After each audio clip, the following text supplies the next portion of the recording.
सच्चिदानंद सदगुरु साईनाथ महाराज की जय। ओम साई राम। मित्रों, आज का ब्लॉग आप सभी हमारे साईं परिवार के लिए विशेष लाभकारी और कल्याणकारी है, क्योंकि आज के ब्लॉग में हम अपने साईं परिवार के लिए साईं बाबा के द्वारा बताए गए जो उपाय थे, कार्य थे, उनको करके कैसे हम हर क्षेत्र में सफलता प्राप्त कर सकते हैं, आज बहुत ही विशेष ब्लॉग हम लेकर के आए हैं। आप सभी लोगों ने साईं सच्चरित्र पढ़ा होगा, साईं बाबा की बहुत सारी लीलाएं पढ़ी होंगी।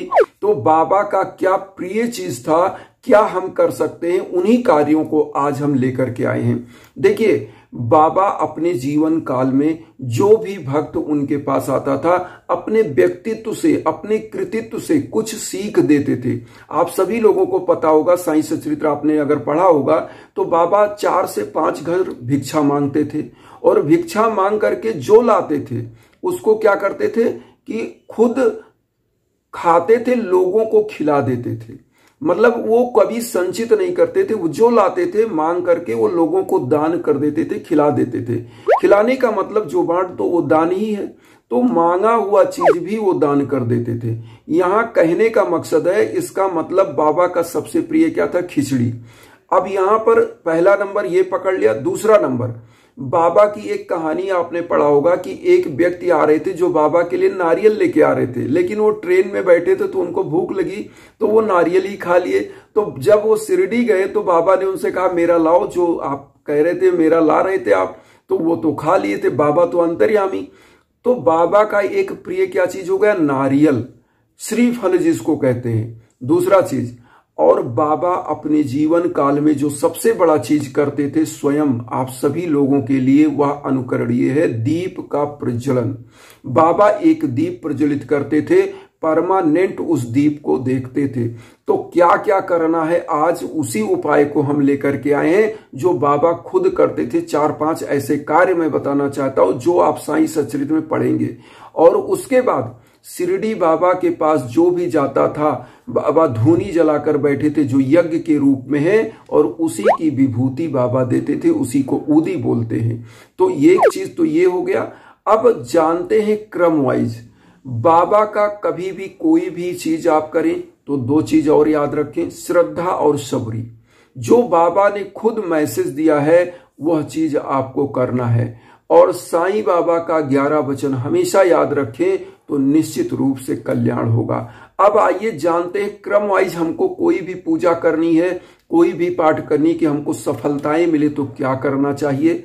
सबसे पहला कार्य, बाबा का जब भी पूजा करें, साईं बाबा का श्रद्धा और सबरी के साथ एकदम नहा धो करके, मन स्वच्छ और तन स्वच्छ दोनों होना चाहिए, मन पवित्र होना चाहिए। क्योंकि देखिए, सबसे बड़ी चीज आप समझिए कि क्या आंखों से कोई चीज आप दर्शन कर लेंगे प्रभु का या साईं का, तो क्या आपका जीवन संवर जाएगा? कभी नहीं। मन और क्रम वचन आत्मा से आपकी स्वच्छ होनी चाहिए। ये सोचिए कि जो अंधा व्यक्ति होता है वो कैसे दर्शन करता है, क्योंकि आत्म चक्षु खुले होने चाहिए, आपकी आत्मा की चक्षु। देखिए, मन भी क्या होता है, मन भी चंचल है, मन अपवित्र है। मन क्या करता है? कभी मन करता है ये ले ले, किसी का और ले ले, ये खा ले, ये कर ले। मन क्या है? चंचल है, जो आपको गलत रास्ते पे। लेकिन आपकी आत्मा क्या कहती है? नहीं। जैसे ही आप गलत स्टेप उठाते हो, आत्मा कहती है ये गलत है। तो आप वही स्टेप, अपने आप को स्टॉप लगाइए। स्टेप उठाने की जरूरत नहीं है, क्योंकि आत्मा रोक रही है। मन का किया कोई चीज नहीं करना चाहिए। मन इतना गतिमान है, इतना चंचल है कि वो आपको कहीं भी ले जा सकता है। तो क्या करना है कि बाबा का दर्शन आत्म रूप से करना है। कहीं भी रहिए, आप आंख बंद करिए और बाबा ही दिखाई दें। उनके हमेशा जो है आपके जीवा पर नाम हो, क्योंकि लिखा गया कलयुग का है नाम आधारा, सुमिर सुमिर नर उतरे पारा। तो इससे आपका कल्याण होगा।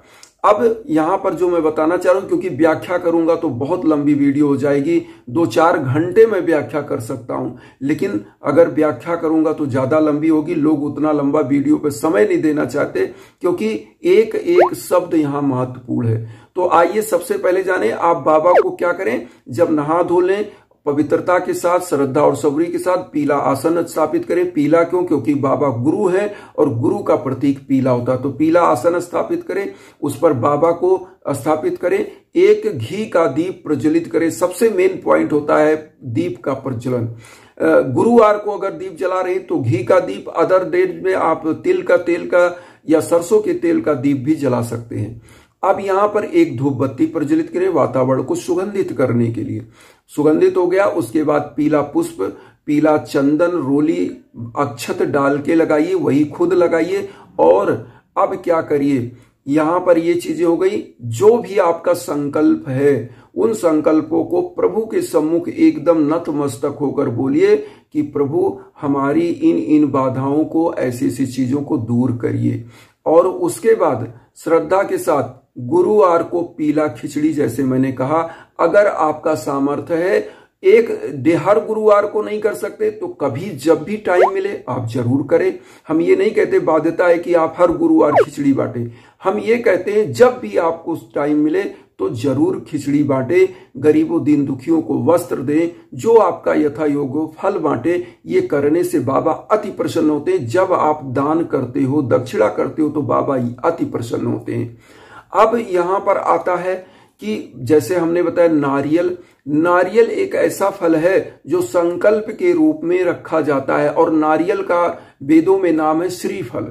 श्री का मतलब होता है मां वैभव लक्ष्मी, और इसके अंदर पानी भी है। मां वैभव लक्ष्मी कहां विराजमान होती है? ध्यान दीजिएगा, मां वैभव लक्ष्मी क्षीर सागर में शेषनाग के सैया पर विराजमान प्रभु विष्णु के चरण कमल में कमल पर विराजमान है।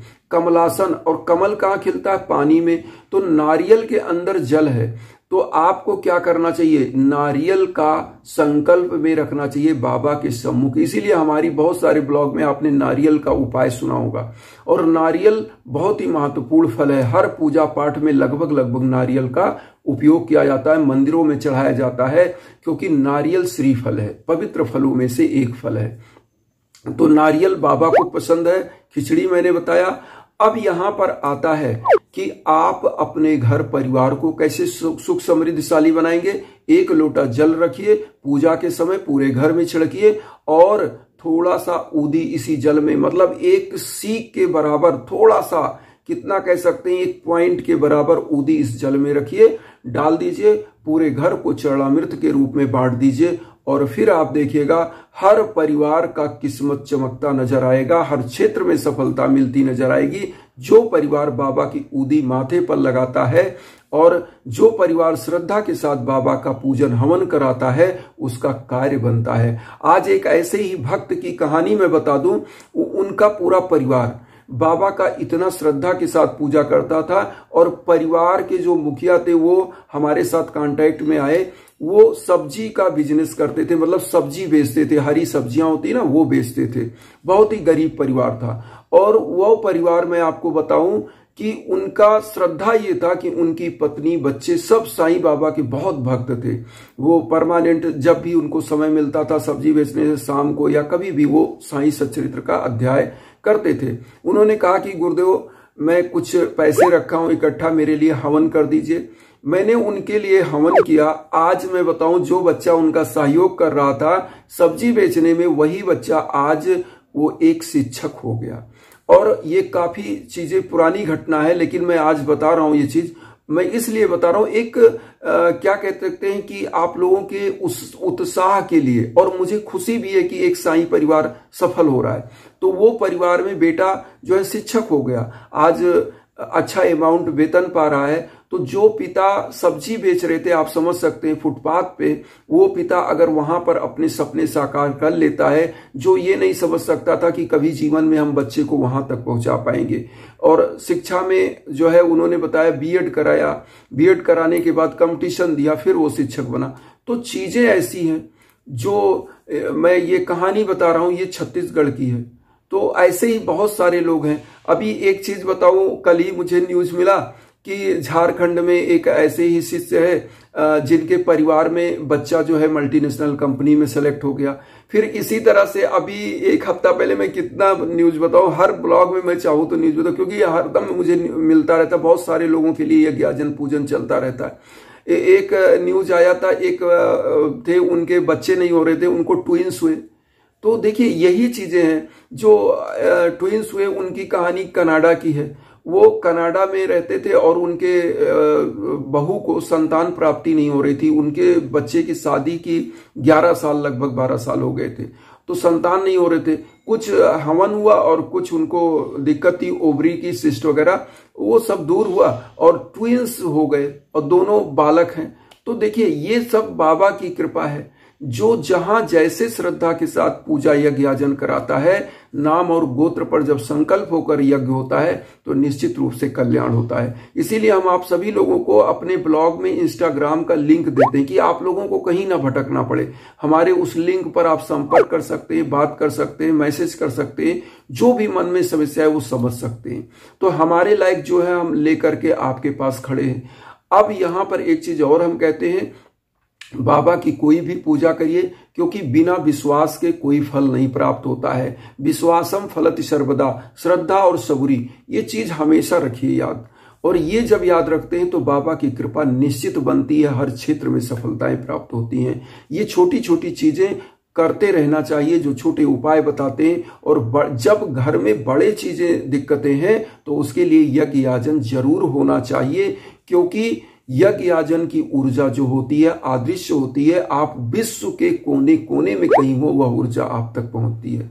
तो इन्हीं भावनाओं के साथ एक चीज कहेंगे, वसुदेव कुटुंबकम की जो भावना हम लेकर चल रहे हैं उसमें आप सभी लोग चैनल को सब्सक्राइब करके अपना आशीर्वाद दीजिए। उन साईं भक्तों तक वीडियो को जरूर शेयर करिए जो किन्हीं कारणों से कष्ट में, दुख में। इसी भावना के साथ ओम साई राम।